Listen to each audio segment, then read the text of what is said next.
Hey, I'm Jay Kumar, the BassBlaster, and this is your Abu Garcia top 5 baits and techniques of the month. Number 1. And they're off. Yeah, they're off. The tournament season just started, so we have a few wins to talk about. Dustin Connell won the first top tour event of the season, the Major League Fishing Bass Pro Tour event on Toledo Bend. And we've had an invitational and a couple Bassmaster Opens as well. All right, the first trend. Did forward-facing sonar play in these tournaments? Yep. But that's mostly because the fish have been in a winter or early pre-spawn pattern, even in Texas. That means they're suspended and off and around bait, so forward-facing sonar with that Damiki or jighead minnow rig is going to be ideal, because the fish haven't loaded up on their pre-spawn spots yet. Another factor in this trend is that pretty much all the top pros are using forward-facing sonar, so it's going to be a factor in wins and high finishes. And third, remember one thing forward-facing sonar does better than anything before, and that is show the size of the fish that you're fishing for. Now, when you're fishing for a living, even in the Bass Pro Tours Count 'em All format, it's obviously real important to know that you're on a bigger size of fish, or if you're looking for that one big kicker fish. Now, the type of soft plastic minnow trailers these pros have been using on these Damikis have been all over the map. Smaller regional brands to large national brands like the Rapala Crush City Freeloader that Dustin Connell won his tournament on. Of course, right now, bait color is some version of white or shad. Damiki jighead weights have ranged from 1/8 to 1/4, with 3/16 being the most popular. Although Dustin used a 5/16 ounce VMC hybrid jighead, swim bait jighead for his freeloader in his win. A couple guys have used 3/8 ounce jigheads, probably because they were fishing for those deeper fish. Now, the only other trend so far is that if you're fishing Okeechobee and you're not fishing some kind of Senko or stick worm, you're crazy, man. Number 2. Lots of changes happening with forward-facing sonar this year. A bunch of guys are running 2, 3, 4, even 5 or 6 forward-facing sonar transducers. Do they know what they're doing? Okay, sort of.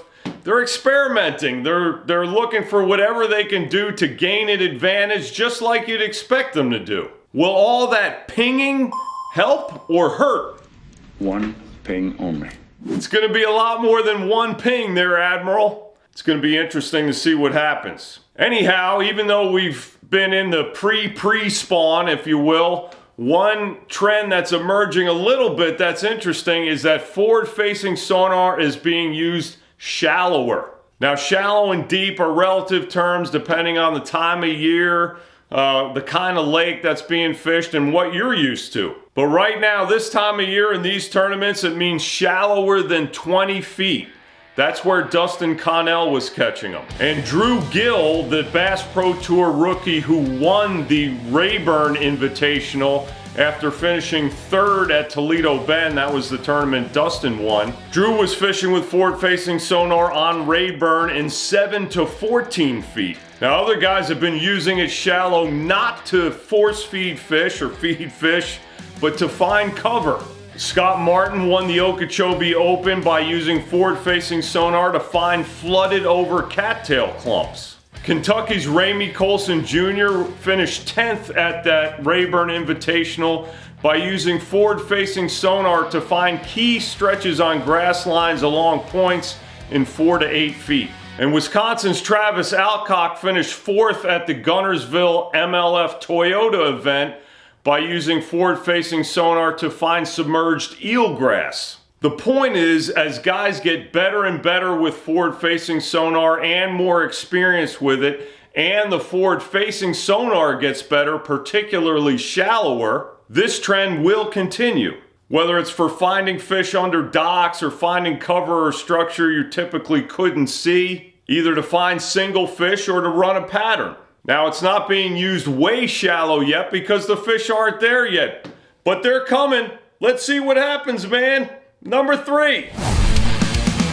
Now, even with all that forward-facing sonar, it ain't all about the Damiki rig, man. Here's a quick rundown of some non-Damiki baits that have been used in wins and top finishes so far, some of which were used with forward-facing sonar in one way or another. Let's kick it off with Zach Burge, who finished 5th at the Toledo Bend Bass Pro Tour, fishing a hardcore minnow flat 110 SP jerkbait.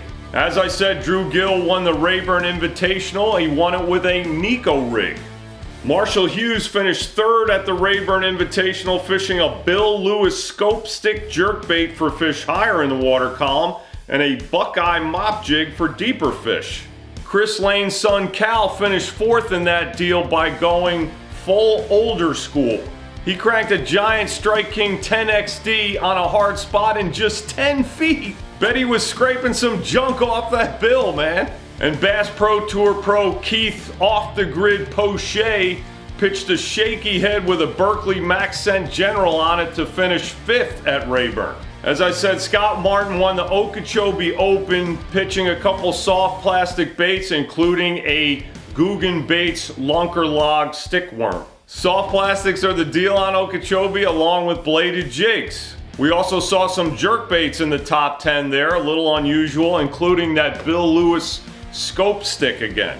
At the second colder Bassmaster Open on Lake Ouachita, Arkansas, Jeremiah Kindy won it, fishing 3 crankbaits, a Norman Deep Little N, a Booyah 1 knocker, and a Duo Realis lipless. We also saw jerkbaits and bladed jigs fished in that one. That's pretty darn traditional stuff for this time of year, and we're talking a natural lake in Florida, a big reservoir in Texas, and a highland or upland reservoir in Arkansas. So forward-facing sonar does figure, but so do traditional baits. It's not just about the Damiki, man. Number 4.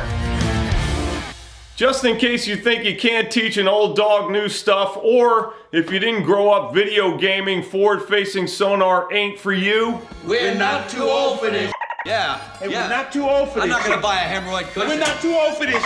On that note, let me run a couple guys by you. First is 70-year-old Michael Black, who finished 10th at the Gunnersville Toyota. Mike said at his age he didn't want to and didn't need to run 50+ miles to find some fish on Gunnersville, and wasn't afraid to use forward-facing sonar with his Yumbrella Flash Mob Jr. A-rig.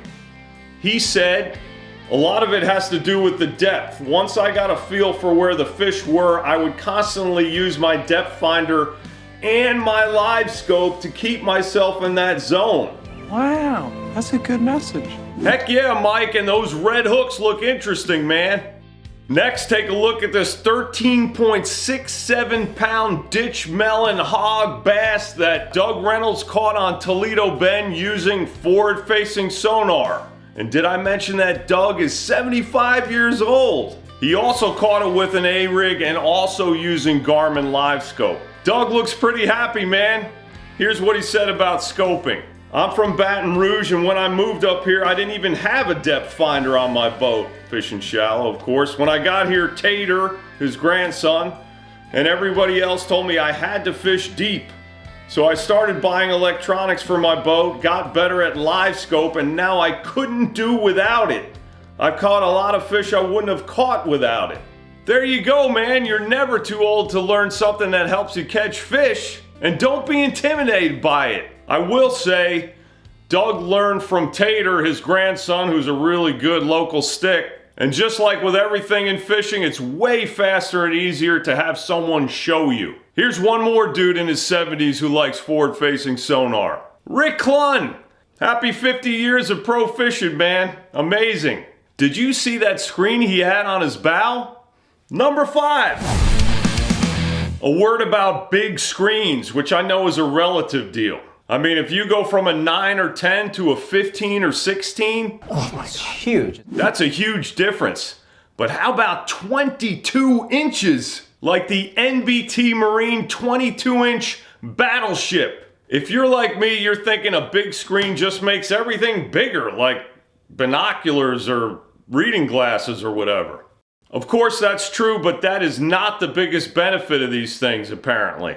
Bigger does help you see things better, which is key in blob world. Because even with Garmin's latest transducer, hey, you're still seeing blobs. But the key deal with big screens in general, and especially this 22-inch biggest screen, is target separation due to pixel spread.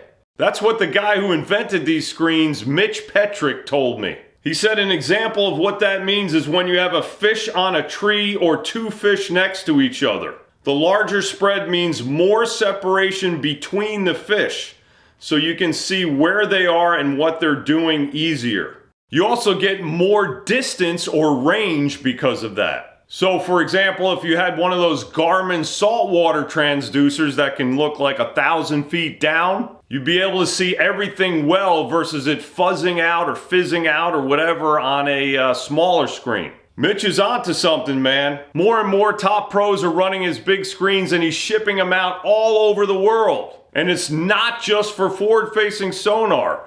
He said the resolution and imaging on side scan is phenomenal.